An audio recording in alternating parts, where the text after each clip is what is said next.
Boa noite, meu nome é Maria Olívia Gama Vidal, estou concluindo o curso de Gestão em Saúde Pública, tendo como orientadora a professora Nanda.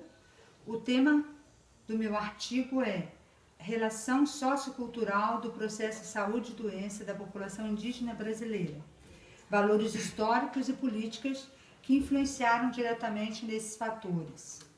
Desse trabalho é apresentar a Política Nacional de Saúde Indígena com atendimento à população indígena aldeada e a realidade, dessa população. Como é que funciona a sua estrutura, e vamos estar falando também de alguns indicadores de saúde, focando sempre no histórico da política de saúde indígena no nosso país. Bom, a metodologia utilizada foi a pesquisação em artigos científicos, relatórios de gestão, revistas, artigos, indicadores de saúde, informações do Ministério da Saúde, índice fornecido pela FUNAI e pelo IBGE, dentre outros. Aqui nós temos os dados históricos referentes à população indígena, tá? Em 1910 nós temos o período rondonista, onde foi criado o primeiro serviço de proteção ao índio. Depois nós tivemos, em 1967, a criação da FUNAI, que tem o objetivo, na época ela era vinculada ao Ministério do Interior, e o objetivo de proteger e cuidar dessa população específica. Em 86 nós tivemos a conferência, a 8ª Conferência Nacional de Saúde, e nessa Conferência Nacional de Saúde, da saúde geral da população brasileira, foi criada em paralelo a primeira Conferência de Saúde Indígena, onde os indígenas participavam e reivindicaram algumas ações, tá?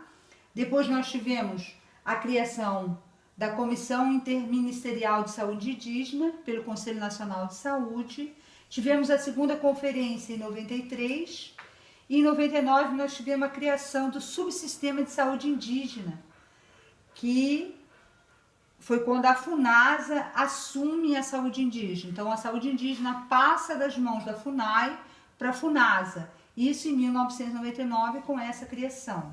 Logo depois, nós tivemos a terceira Conferência Nacional de Saúde Indígena. Em 2002, nós tivemos a Política Nacional de Atenção à Saúde Indígena. E em 2008, nós tivemos a criação de um grupo de trabalho para trabalhar sobre a saúde indígena, para a elaboração de novas propostas. A partir daí, em 2010, é criado por meio da MP 4831 a Subsecretaria, a Secretaria Especial de Saúde Indígena, ligada, essa secretaria é dentro do Ministério da Saúde, e ela assume a partir daí, teve a sua criação em 2010, a partir de 2011, essa secretaria, conhecida como CESAI, ela assume a questão da saúde indígena. Então, quando a gente vê aqui na parte histórica, nós já vimos a saúde indígena passando por 4 fatores, Primeiro, na realidade, por 5. Primeiro, o período rondonista, que é a USPI, Serviço de Proteção ao Índio. Depois nós temos a FUNAI, responsável em cuidar do índio como um todo, incluindo a saúde. Depois, essa questão da saúde indígena passa para as mãos da FUNASA. E agora, por último, passa para a mão da CESAI, que é uma Secretaria Especial de Saúde Indígena, criada dentro da estrutura do Ministério da Saúde. Esse é um dos focos do nosso artigo que a gente quer conversar um pouquinho mais na frente. Nós temos aqui a estrutura, O subsistema de saúde indígena, ele é um subsistema diferenciado que, como eu falei inicialmente, ele atende aos índios aldeados, e nós temos aldeias indígenas em todo o Brasil, de acessos diversificados, Acessos que você precisa fazer de avião, de teco-teco, depois de voadeira, e ainda andar horas mato adentro para chegar na aldeia. Então, como é que foi desenhada essa estrutura? A estrutura foi desenhada assim: nós temos 32 distritos sanitários indígenas, chamados de DISEIs. Esses distritos sanitários são responsáveis pela parte administrativa de toda aquela população. a estrutura desses DCEIs, ele não é de acordo com a divisão geográfica, mas sim de acordo com as etnias daquela locação. Então, um DCEI pode abranger mais de um estado e ele é responsável por todo o atendimento à população daquele distrito sanitário. Nesse DCEI, nós temos nas aldeias os postos de saúde, que é o primeiro atendimento dessa população com a saúde, com as equipes multidisciplinares que vão nessas aldeias de tempos em tempos, quinzenalmente, né, fazer a visita. Só que nessas aldeias nós temos o AIG, é o Agente Indígena de Saúde, que são índios que estudaram, fizeram cursos de capacitação e é a interlocução entre a comunidade e essas equipes, né? Então, ele que traz o índio que está doente para a equipe de saúde. Dos postos base, nós temos polo base que ficam em cidades maiores e são encaminhados índios com problemas maiores para os polos base. Dos polos base, nós temos as casais, que é as casas de saúde indígena. É ponto de referência. O índio, quando precisa fazer um tratamento diferenciado, né, mais específico, ele vai para essa casai e ele é encaminhado ao SUS para o tratamento nos hospitais especializados. Então, nessa casai, ele tem a assistência de enfermeiro para dar medicação, alimentação, para ficar na casai o tempo dele se recuperar e retornar para a aldeia. Então, a casai é um ponto de apoio para esses índios com os seus acompanhantes. Então, essa é a estrutura que nós temos da saúde indígena no nosso país. Vamos falar agora sobre a questão da legislação sobre saúde indígena no Brasil.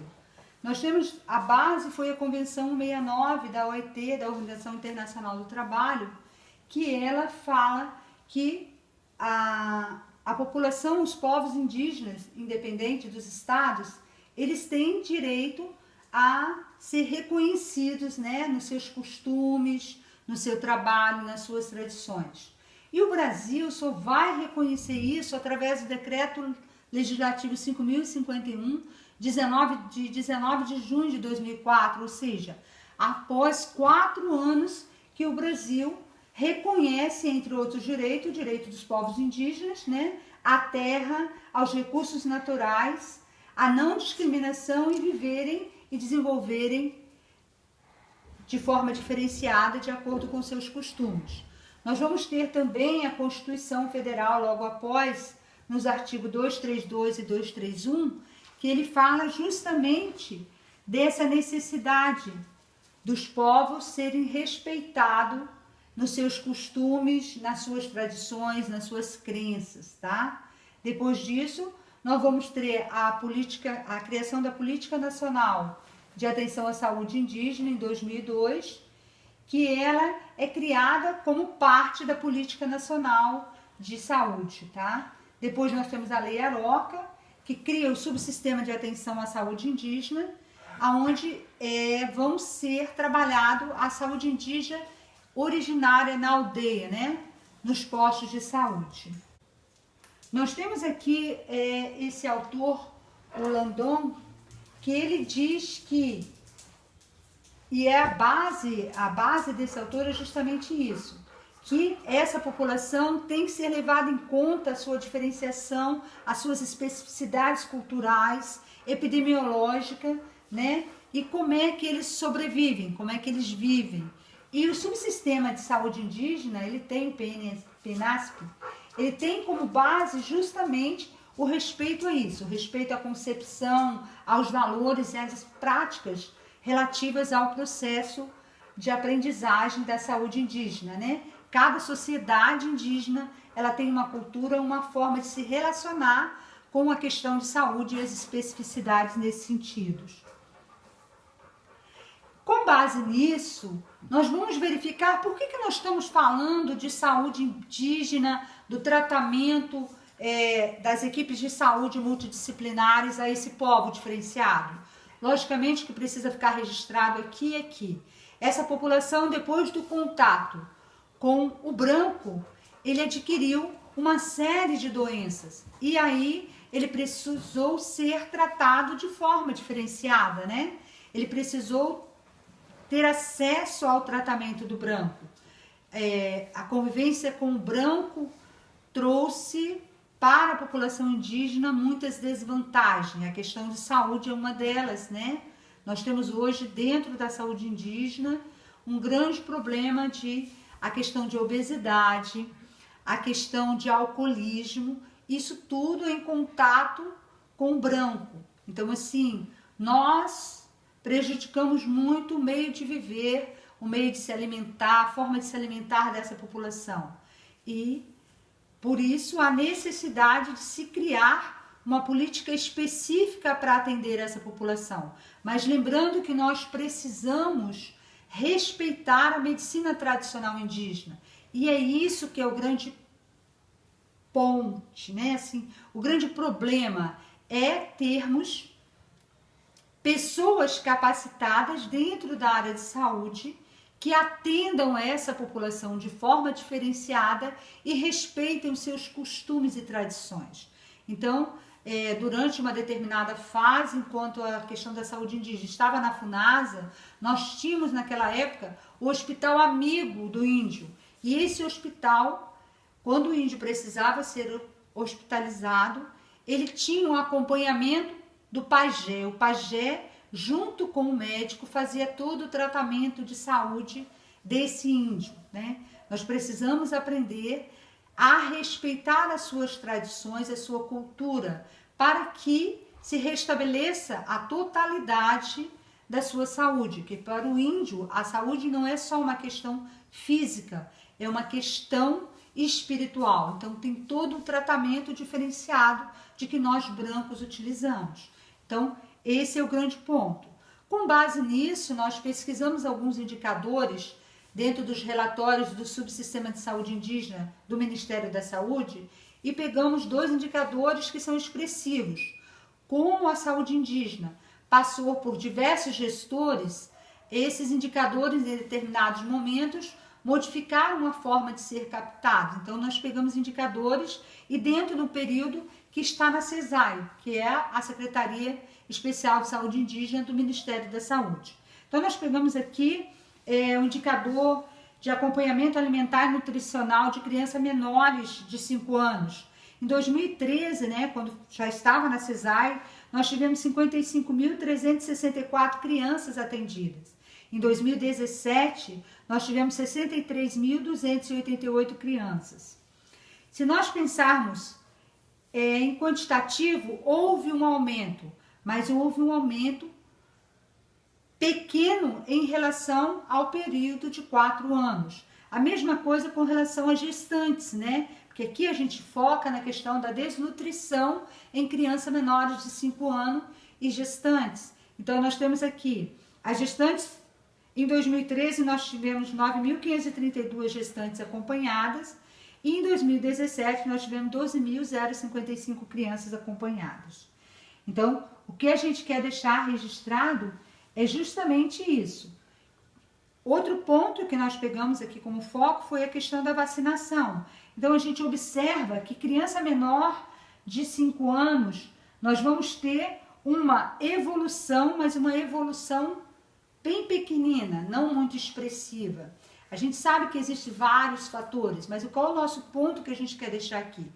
Apesar de ter tido uma evolução quanto está na CESAI, essa evolução não foi tão expressiva como se esperava. Qual é o nosso ponto, qual é o nosso questionamento? O que nós queremos com esse trabalho?